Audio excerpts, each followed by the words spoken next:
Who can join us. Good evening to you. Thanks for being with us. How would you characterise the relationship politically now between Scotland and England? Well, it's very divergent, obviously. There's a Tory government elected in England, not by a massive majority, by about 36% of the vote. But in Scotland, with over half of the vote, the SNP are totally dominant. And the two parties, of course, have a totally different perspective on the way this country should be moving. The Tories believe in continued austerity, continued penalisation of the poor, the vulnerable, disabled. The SNP want to move away from austerity towards increases, not decreases, in public spending. So there's a fair amount of divergence there.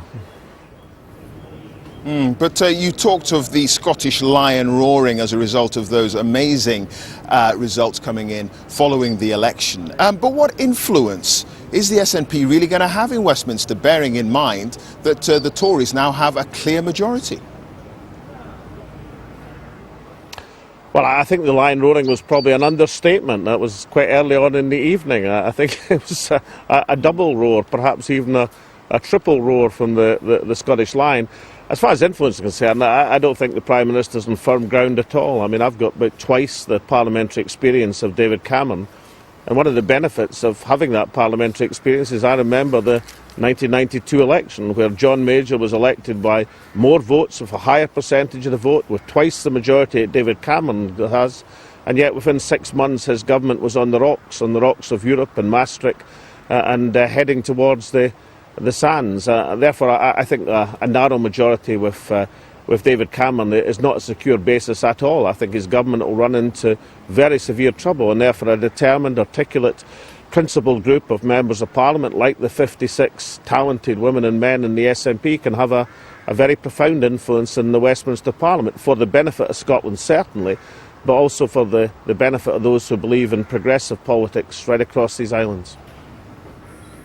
But practically, we know that there are billions of pounds worth of spending cuts, potentially to welfare, coming down the track. Practically, how are you going to stop that? How are you going to influence that? Well, we'll do our best to try and articulate a different view, a different perspective. The point I'm making is I think David Cameron may have a majority of 10 in Parliament at the present moment, but precedents will tell you that a majority of 10 is worth very little. I mean, it lasts usually about a year to 18 months in the normal flow of politics. I think he could run into very profound trouble, particularly on Europe, particularly on English votes for English MPs, constitutional issues. There are plenty of rocks awaiting to shipwreck the good boat Cameron as it sails into very choppy waters. Now, in that parliamentary environment, you can have a very profound influence. I mean, when I went to the House of Commons in 1987, the SNP had 3 MPs in a parliament of 650. Margaret Thatcher had a majority of over 100, and yet we still managed to make our voice heard. How much more can we make our voice heard with 56 MPs, with a narrow majority in a parliament, when we're enunciating a principled position against austerity and in favour of Scottish interests? Have you spoken to Nicola Sturgeon, your successor as head of the party, over the last few hours? Yeah, well, I spoke to her last night, but Nicola's is doing absolutely perfectly, and what a brilliant, outstanding campaign she fought through this election. I mean, I think the things that have been happening in Scotland have been triggered by the referendum experience. This is a politically electrified nation we have in Scotland. People are empowered by the referendum experience. We've had massive meetings, a massive turnout. People are really engaged. So that shift came after last September. But Nicola's outstanding performance in the election campaign enabled that momentum to be maintained, and you saw the dramatic results of that in the results in the early hours of this morning. Okay, Alex Salmond speaking to us from Stricken. Many thanks. Well, let's head over to Brussels now to talk to Gavin Lee about the implications of the Conservative victory on the UK's role in Europe. And Gavin, we now know, of course, that there's going to be a referendum on the UK's place in Europe in 2017. Yes, and the interesting thing, Clive, the lead up to this election, there was a noticeable reluctance of any major figure to discuss the UK's election, to discuss anything that really would potentially lead to the issue of a referendum. Any sense of Brexit or a British exit, a careful treading.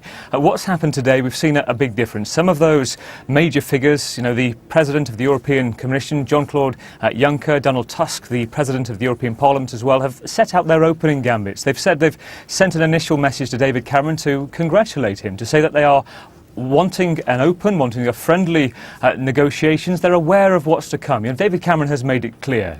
By the end of 2017, he wants to see reforms. There are things that frustrate the Conservatives when it comes to do with legislation for business, but chiefly at the heart of all of this is the freedom of movement, one of the principles of the pillars of the European Union, something that David Cameron has said for a long time, that he sees, you know, a perceived abuse, certainly of the welfare system. So what we are seeing is day zero from today, Clive. And when you think of legacy, this was one of the critical issues of David Cameron's future. Either he is the man that oversees the reform of the European Union, or the man that is in charge as Britain walks away.